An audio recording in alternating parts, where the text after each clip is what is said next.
Père Saint-Dieu. Aujourd'hui, c'est le dimanche des Rameaux, le 7e dimanche du carême. Nous venons à l'église aujourd'hui pour prendre le Rameaux en joie de notre roi qui est venu. Il vient au nom du Seigneur pour sauver son peuple de la mort des péchés. C'est ça le plus important. L'Église entre en tant que roi, mais c'est la parole de Dieu qui est venue essentiellement pour sauver le monde du péché. Il entre à Jérusalem, au milieu des cris. Il est assis sur une ânesse, il y a un nom, il n'y avait pas d'orgueil, il n'y a pas d'apparence d'un roi, mais entouré du chant des enfants. Et selon les prophéties, dans les psaumes, le 8e psaume, il dit par la bouche des enfants, des tout petits, le nouveau-né, qui a établi qui est fort. Aujourd'hui, la parole de Dieu vient pour nous parler de souffrance de Dieu au milieu de la violence qui existe dans le monde. Et c'est toujours comme ça, depuis 2000 ans. Si ceux qui ont crié aujourd'hui, Hosanna, les mêmes bouches, le vendredi, disent crucifie-les, crucifie-les. Et ses disciples fuient la scène. De quoi la parole de Dieu nous parle aujourd'hui? Qu'est-ce qu'il veut qu'on comprend aujourd'hui? Nous allons montrer trois choses vite pour nous aider à recevoir la parole de Dieu, le roi céleste. Un ce dimanche, pour qu'il travaille en nous et renouvelle nos cœurs. La première chose, Jésus est le vrai roi. Il n'est pas comme le roi du monde, le roi terrestre. Son royaume n'est pas de ce bas monde. Et son royaume, il est un peu bizarre. Pas comme le royaume du roi. Vous attendez comment règne le Christ. Il a dit, vous savez que c'est qu'on regarde comme les chefs des nations dominent sur elles en maître et que les grands leur font sentir leur pouvoir. Il ne doit pas en être ainsi parmi vous. Au contraire, celui qui voudra devenir grand parmi vous sera votre serviteur. Et celui qui voudra être le premier parmi vous sera l'esclave de tout.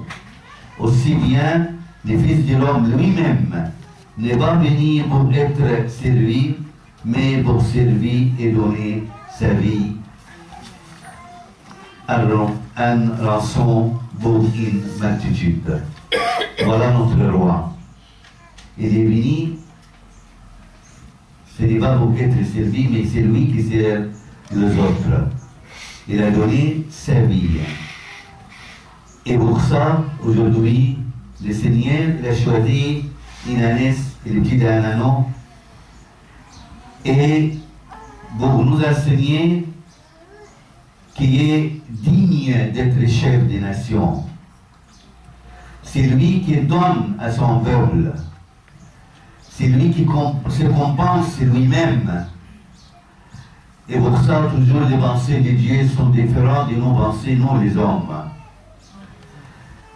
C'est un appel aujourd'hui à la pénitence. Peut-être vous trouvez ça bizarre. Non, pas du tout. Il nous appelle aujourd'hui d'aller des pensées des hommes aux pensées de Dieu. Les pensées des hommes, toujours, nous croyons grands, comme les gens autour de nous sont petits. Mais les pensées de Dieu, c'est le contraire. Nous sommes grands quand les autres aussi autour de nous, on le voit comme des grands. Selon les pensées de Dieu, le grand est celui qui sent que les gens autour de lui sont aussi grands. Qui suis-je moi? Je suis celui que le Seigneur a donné sa vie.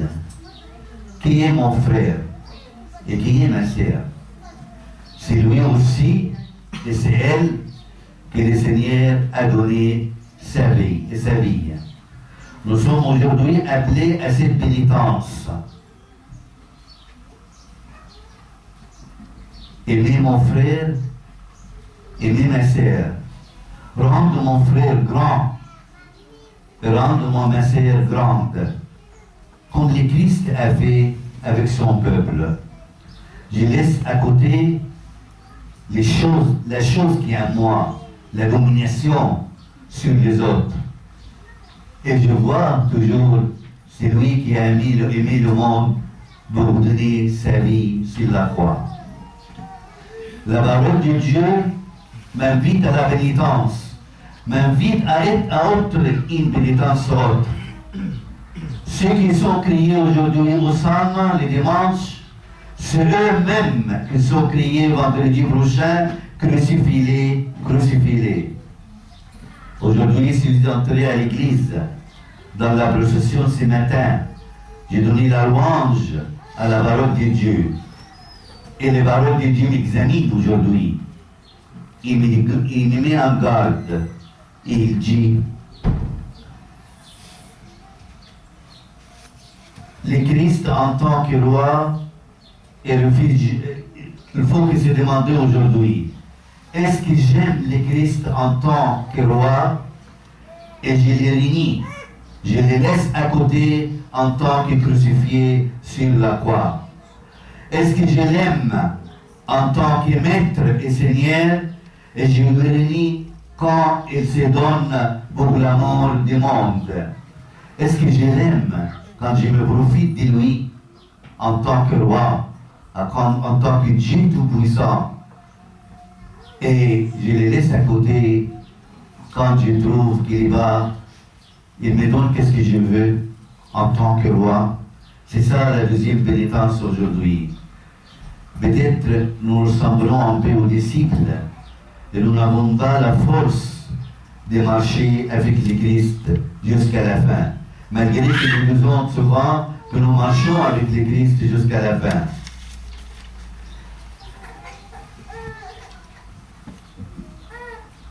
Aujourd'hui, le Christ nous appelle à la modestie. Seigneur, tu sais que je t'aime. Nous aimons le Seigneur. Alors demandons son soutien pour cette faible amour. Parce qu'un amour faible, toujours, restera toujours faible. Demandez au Seigneur roi de nous aider dans notre amour faible. Seigneur, nous avons confiance en toi. Demande-le de nous conduire à l'amour parfait. L'amour parfait. Le Christ nous demande, soyez parfaits, comme je le suis. Il nous demande aussi l'amour parfait, de laisser tout pour le Christ. Demandons au Seigneur que nos paroles, nos œuvres aujourd'hui, soient dignes d'un roi qui se donne pour son peuple. Il se donne quotidiennement, toujours, chaque moment dans notre vie. Alors, que nos chants aujourd'hui soient des chants du cœur, des chants d'amour. Nous devons se donner comme il a donné sa vie pour nous. La parole de Dieu, le Christ roi, veut me faire comprendre aujourd'hui une chose profonde. Nous sommes dans le dernier jour de la semaine aujourd'hui. Et tout de suite, après la messe, nous commençons Pâques. Nous commençons une semaine de souffrance, de douleur pour le Christ.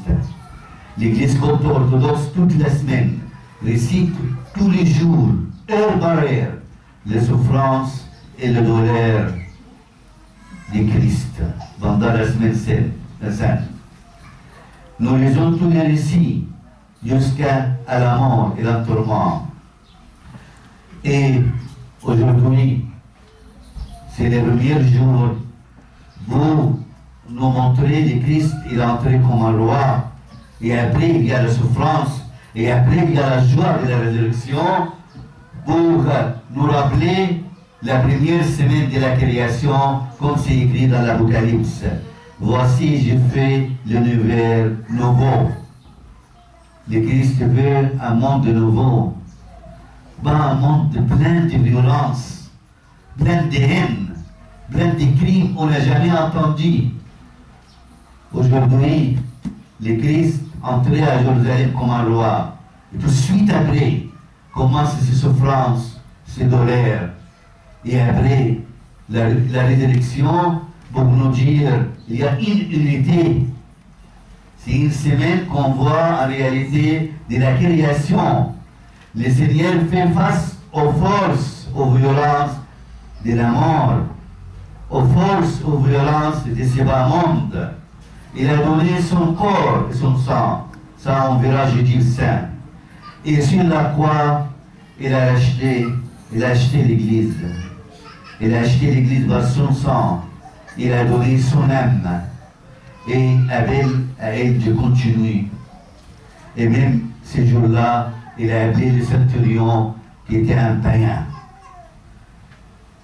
Si nous lisons le récit de la souffrance pendant la semaine sainte, c'est si car la parole de Dieu, le Christ roi, nous met en garde tous. Nous met en garde tous pendant ces semaines. Jésus nous dit, je suis votre histoire, depuis la naissance jusqu'à la mort. Mais l'histoire de la création, je suis le maître du monde entier, mais un maître spirituel.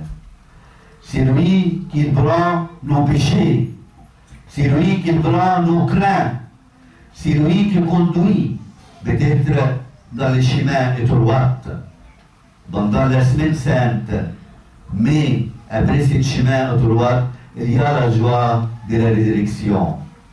Et pour ça, on dit souvent, nos pères en Égypte nous disent, il faut souffrir avec le Christ pendant la semaine sainte pour avoir la joie de sa résurrection lors du dimanche. C'est un nouveau dimanche. Aujourd'hui, c'est le dimanche qui coule. Il part. On commence la souffrance pour arriver au nouveau dimanche de la résurrection. À lui la gloire éternellement. Amen.